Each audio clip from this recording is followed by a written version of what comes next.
Welcome back. I literally just woke up. I woke up dang, I woke up a few hours ago. Well, at the same time, my phone also died, so I had to wait for my phone and I had to wake up. But I'm back, and today we're actually doing 4 chapters instead of 3 usually. The thing is that from what I've read, doing a Bible in a year, I actually looked it up, and apparently you could do 3 to 4, but you at least have to do at least 2 days that are 4 chapters. So today's gonna be 4 chapters. So is tomorrow. But yeah, I'm gonna be reading Genesis through pretty much chapter 16 all the way to 19. So you know the drill. Like, share, and subscribe, and let's get this started.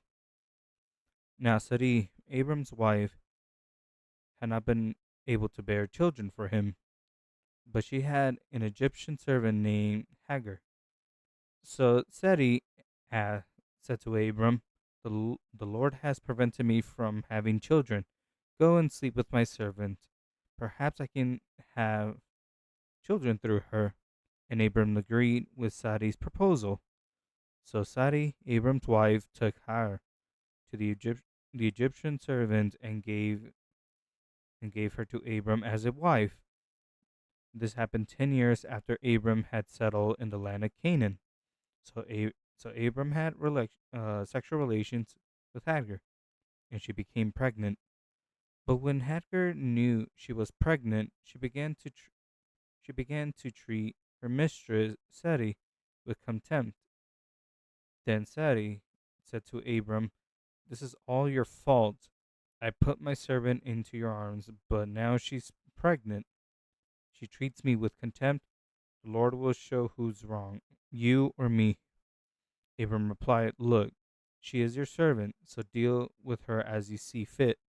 So Sarai treated Hagar so harshly that she finally ran away. The angel of the Lord found Hagar, Hagar beside a spring of water in the wilderness along the road to Sur. "Sir," the angel said to Hagar, Sarai's servant, "where have you come from, and where are you going?" "I'm running away from my mistress, Sarai," she replied. The angel of the Lord said unto her, "Return to your mistress and submit to her authority." Then he added, "I will give you more descendants than you can count." And the angel also said, "You are pregnant, and you will birth a son. You will name him Ishmael, which means God hears. For the Lord has heard your cry of distress. This son of yours will be a wild man, as untamed as a wild donkey. He will raise his fist against anyone, and everyone will raise his fist will be against him. Yes, he will live a open hostility against all his relatives." Thereafter, Hagar used another name to refer to the Lord, who had spoken to her. She said, "You are the God who sees me." She also said, "I have truly seen the one who sees me." So that is what I'll name Bari Ishri Rui, which means well of the living one who sees me. It could be it could still be found between Keshtesh and Bur. So Hagar gave Abram a son, and Abram named him Ishmael. Abram was 86 years old when Ishmael was born. When Abram was 99 years old, and the Lord has appeared to him and said, I am I am Elish Iskro, God Almighty. Serve me faithfully and live a blameless life. I will make a covenant with you by which I will guarantee my gift with countless descendants. At this, Abram fell face down on the ground, and God said to him, "This is my covenant with you. I will make you the father of multiple of nations. What's more, I am changing your name. It will no longer be Abram. Instead, it will be called you will be called Abraham, for you will be the father of many nations. I will make you extremely fruitful. Your descendants will become many nations, and kings will be among them. I will confirm my covenant with you and your descendants after you. From generation to generation, this is the everlasting covenant. I will always be with your I'll always be your God and the God of your descendants after you. And I will give the entire land of Canaan, where you live now as a foreigner, to you and your descendants, and in their possession forever. It will be their I will be their God, and God said to Abram, your responsibility is to obey me, obey the terms of the covenant. You and all your descendants have this covenant continual responsibility. This is the covenant that you and your descendants must keep. Each male among you must be circumcised. You must cut off the flesh of your foreskin as a sign of the covenant between me and you. From generation to generation, every male child must be circumcised on the 8th day after his birth.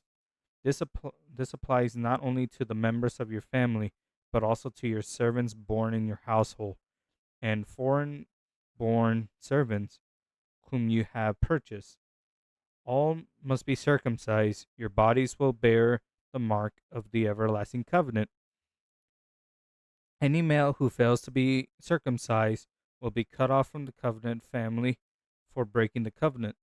Then God said to Abram, regarding your regarding Sarai, your wife, her name will no longer be Sarai. From now on, her name will be Sarah, and I will bless her and give her a son from her, and give you a son from her.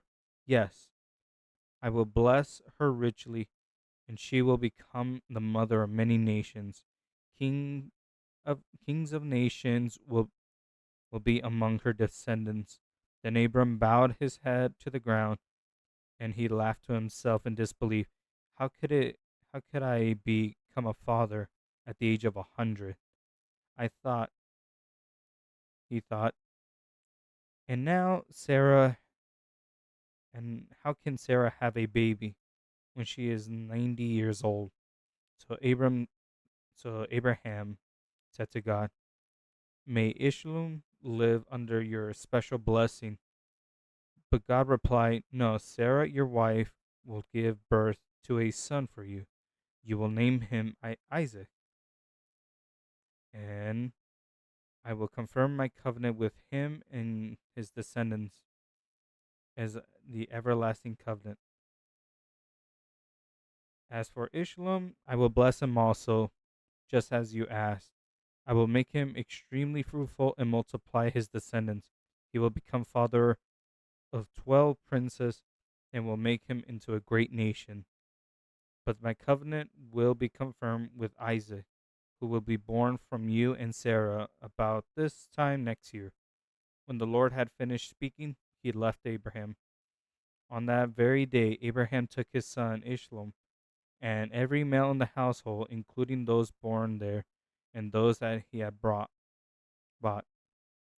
then circumcised them, cutting off the foreskin just as God had told him. Abraham was 99 years old when he was circumcised, and Ishmael his son was 13. Both Abraham and his son Ishmael had were circumcised on that same day, along with all the other men and boys of the household, whether they were born there or bought as servants. All were circumcised with him. The Lord appeared again to Abraham near the oak grove belonging to Mamre. One day, Abram was sitting at the entrance of his tent during the hottest part of the day. He looked up and noticed three men standing nearby. When he saw them, he ran up to meet them and welcomed them in. Bowing low, bowing low to the ground, the Lord said, my Lord, he said, If you if I please you, stop here for a while, rest in the shade of the tree while the water is brought to wash your feet. And since I've honored your servant with a visit with this visit, let me prepare some food to refresh you before you continue your journey. All right, they said, do as he do as you have said. So Abraham ran back to the tent and said to Sarah, hurry, get 3 large measures of your best flour, knead them into dough, and bake some bread. Then Abram ran out to the herd and chose a tender calf and gave it to a servant who quickly prepared it. When Abram when the food was ready, Abraham took some of the yogurt and milk with the roasted meat, and he had served it to the men. As they ate, Abraham waited for them in the shade of the trees. Where is Sarah, where is Sarah, your wife? The visitors asked. She is inside the tent, Abraham replied. Then one of them said, I will return to you about this time next year, and your wife Sarah will have a son. Sarah was listening to the conversation from the tent. Abraham and Sarah were both very old by this time, and Sarah was long past the age of having children. So she laughed silently to herself and said, how could a worn out woman like me enjoy such pleasure, especially when my master, my husband, is so old? Then the Lord said to Abram, why did Sarah laugh? Why did she say, can an old woman like me have a baby? Is anything too hard for the Lord? I will return about this time next year, and Sarah will have a son. Sarah was afraid, so she denied it, saying, I did not laugh. But the Lord said, no, you did laugh. Then the men got up from their meal and looked toward Sodom. As they left, Abram went with them to send them out on their way. Should I hide my plan from Abraham? The Lord said, for Abraham will certainly become a great and mighty nation, and all his nations of earth will be blessed through him. I have I have singled him out and will direct his sons and their families to keep the way of the Lord by doing what is right, just. Then I will do for Abraham all that I have promised. So the Lord told Abraham, I have heard of a great outcry from Solomon and Gomorrah because of their sin is so flagrant. I am going down to see if there's actions are as wicked as I heard them. I have heard. If not, I want to know. The other men turned and headed toward Sodom, but the Lord remained with Abraham. Abraham approached him and said, will you sweep away both the righteous and the wicked? Suppose if I find 50 religious people or righteous people living in the city, will you sweep it away? If not, spare it for their sakes? Surely you wouldn't do such a thing, destroying the righteous along with the wicked. Why would you treat the righteous? Why would you treat? Why would it be treating the righteous and the wicked exactly the same? Surely you wouldn't do that. Should I not judge all people on earth to do what is right? And the Lord replied, if I find 50 righteous people in Sodom, I will spare the entire city for their sake. Then Abram spoke again, since I have begun, let me speak further, my Lord. Even though I am I am but dust and ash. Suppose there are only 45 righteous people rather than 50. Will you destroy the whole city for the lack of 5? And the Lord said, I will not destroy it if I find 45 religious people there, or righteous people. Then Abram pressured his request further. Suppose there are only 40, And the Lord replied, I will not destroy it for the sake of 40. Please don't be angry with me, my Lord. Abraham pleaded. Let me speak. Supposedly only 30 righteous people are found. And the Lord replied, I will not destroy it if I find 30. Then Abram said, Since I have dared to speak to the Lord, let me continue. Suppose there are only 20. And the Lord replied, Then I will not destroy it for the sake of 20. Finally Abram said, Lord, please do not be angry with me if I speak one more time. Suppose only 10 are found there. And the Lord replied, I will not destroy the city if for the sake of 10. And the Lord had finished his conversation with Abraham. He went he went on his way, and Abraham returned to his tent. That evening the two angels came to the entrance of the city of Sodom.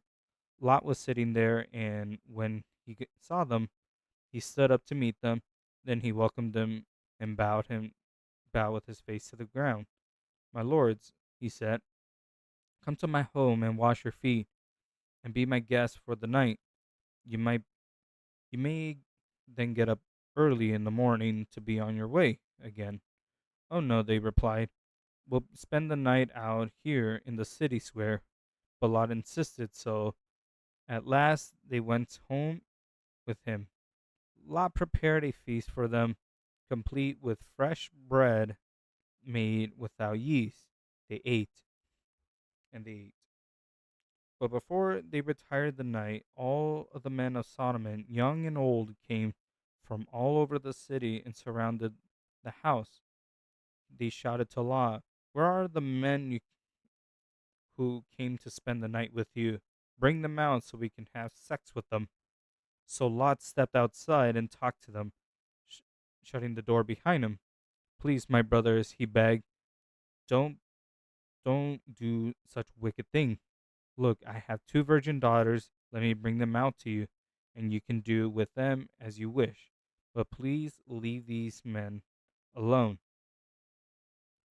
for they are my guests and are under my protection. Stand back, they shouted.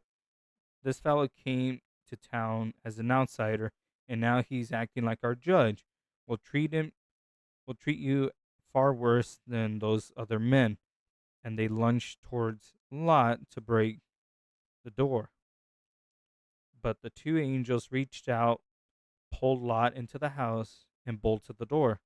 Then they blinded all the men, young and old, who were at the door of the house, so they gave up trying to get inside.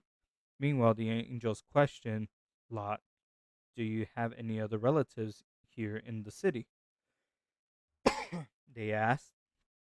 Get them out of here and get them out of this place, your son in laws, sons, and daughters, or anyone else, for we are about to destroy this city completely. The outcry against this place is so great that it has reached the Lord, and he sent us to destroy it. So Lot rushed out, telling his daughters' fiancés, Quick, get out of the city. The Lord ha- the Lord is about to destroy it. But the young men thought he was only joking. At dawn the next morning, the angels became hesitant. Hurry, they said to Lot. Take your wife and your two daughters who are here and get them out right now, or you will be swept away in the destruction of the city. When Lot when Lot still insisted, the angel seized his hands and the hands of his wife and two daughters and rushed them to safety out of the city. For the Lord was merciful. When they were safely out of the city, one of the angels ordered, "Run with your lives and don't look back or stop anywhere in the valley. Escape into the mountains or you will be swept away." "Oh no, my lord," Lot begged. "You have brought such gracious to me. You have been so gracious to me and saved my life, and you have shown me such kindness, but I cannot go to the mountains. Disaster would catch up with me there, and I would soon die. See, there is a small village nearby. Please let me go there instead. Don't you see how small it is? Then then my life would be safe. All right, the angel said. I will grant you your request. I will not destroy the little village, but hurry, escape to it. I can I can do nothing until you arrive there. I can do nothing until you arrive there. This explains why the village is called Zor, which means little place. Lot reached the village just as the sun was rising over the horizon. Then the Lord rained down fire burning sulfur burning sulfur from the sky of Sodom and Gomorrah. He he utterly destroyed them along with the other cities in the village and villages of the plain, wiping all wiping all the people out and every bit of vegetation.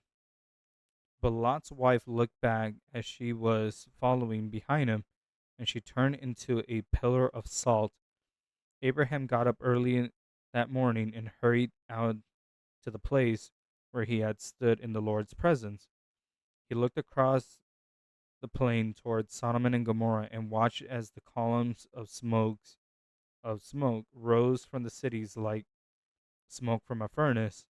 But the Lord but God had listened to Abraham's request and kept Lot safe, removing him from the disaster and engulfing the cities on the plain. However, afterward, Lot left Zoar because he was afraid of the people there, and he wanted to live in a cave in the mountains with his two daughters. One day, the oldest daughter said to her, "There are no men left anywhere in the entire area, so we can't get married like everyone else, and our father will soon be too old to have children. Come, let's get him drunk with wine, then we will have sex with him. That way we will preserve our family line through our father." So that night they got him drunk with wine, and the older daughter went in and had intercourse with her father. He was unaware of her lying down or getting up again.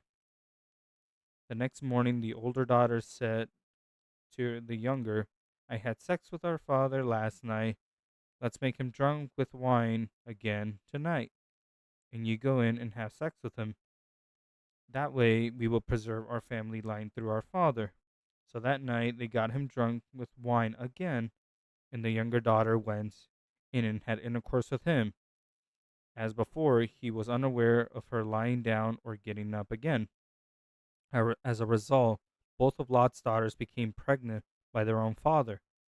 When the older daughter had gave birth to a son named Mobile, he, be, he became the ancestor of the nation known as the Moabites. When the younger daughter gave birth to a son, she named him Ben Elamite. He became the ancestor of the nation now known as the Elamites. Oh, that was a trip. Really was a trip, but still got to point out what pretty much I got to still point out God's characteristic in this. Excuse me, I'm burping over here, crazy. I had a lot of cheese and I am lactose, so forgive me if I just randomly stop. I'm over here burping, but I still have to point out the God that quote unquote a lot of people on TikTok keep saying that he's an evil God for destroying these cities and the quote unquote burning babies. It's a lot that I see on TikTok, and this is the main thing that I've been seeing everywhere, where basically the destruction of Sodom and Gomorrah was so evil that was so evil from God that it destroyed a bunch of burning babies. But as you can see this from these chapters, the men there were like young and old, both young and old men were willing to commit atrocities to the angels that were in the city, basically trying to find righteous men, righteous people. All it was 10 righteous people. They had Lot and his family, but even they pretty much they didn't believe. And guess what? Sodom and Gomorrah was destroyed. And one thing that these people often forget is that when God when God takes children away, he doesn't do anything to them because there is a thing called age of accountability. And kids, babies, they don't understand that they don't understand what sin is. Like a lot of kids don't. And most people think that when God destroyed these cities, those burning babies are probably in hell or something. But that's not even the case. These babies that God pretty much destroyed in these cities, they're probably in heaven right now, living out their best lives. Best lives, now without a doubt.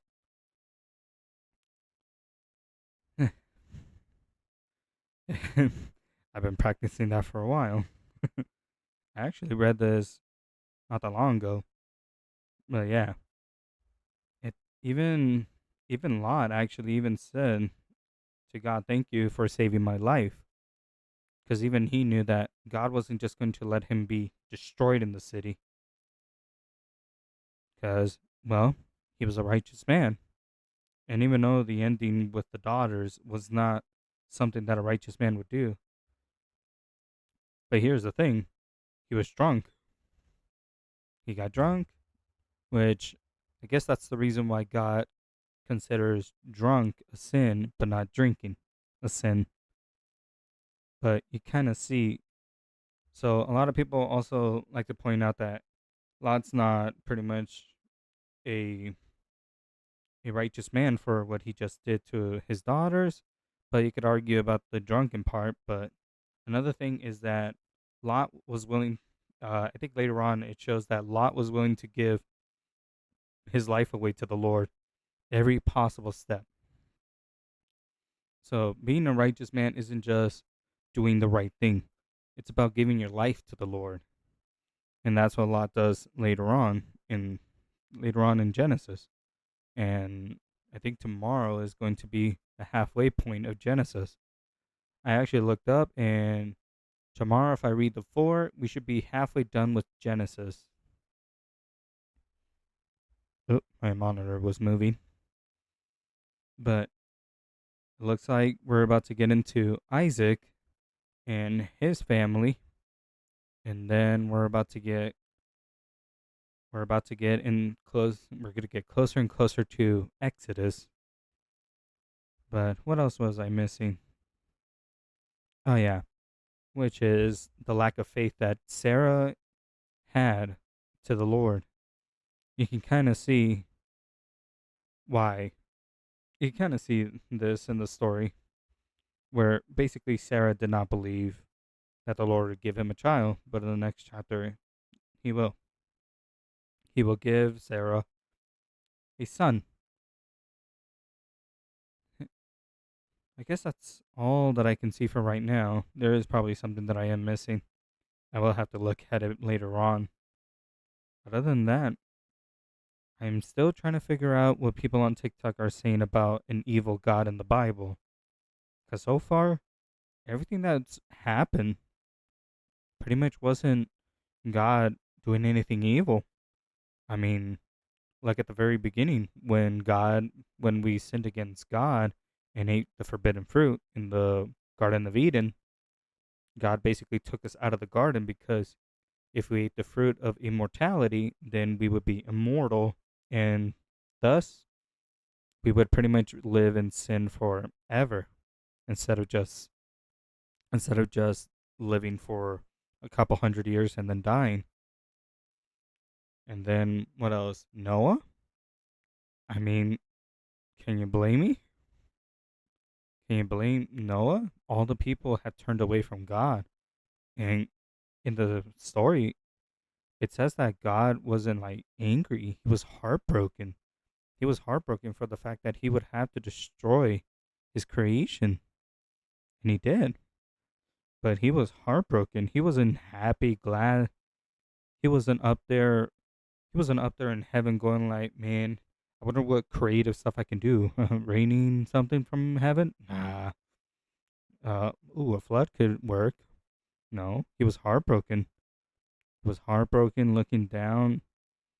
And there was a quote that I saw not that long ago about the Holocaust, and it kind of reminded me of that sort of passage, which was, if God cries a tear for each death that happens, or he sheds a tear each time a death happens, how long do you think God was crying?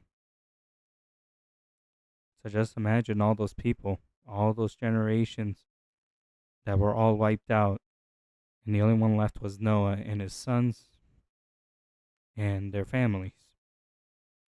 How long do you think God was crying then? All his creation gone. Only one left was Noah and his family. So, other than that, this video is actually longer than I was expecting it to be. But then again, doesn't really matter. It's all about God, and at the end of the day, we all praise Him. So, thank you for watching, and I'll see you all tomorrow.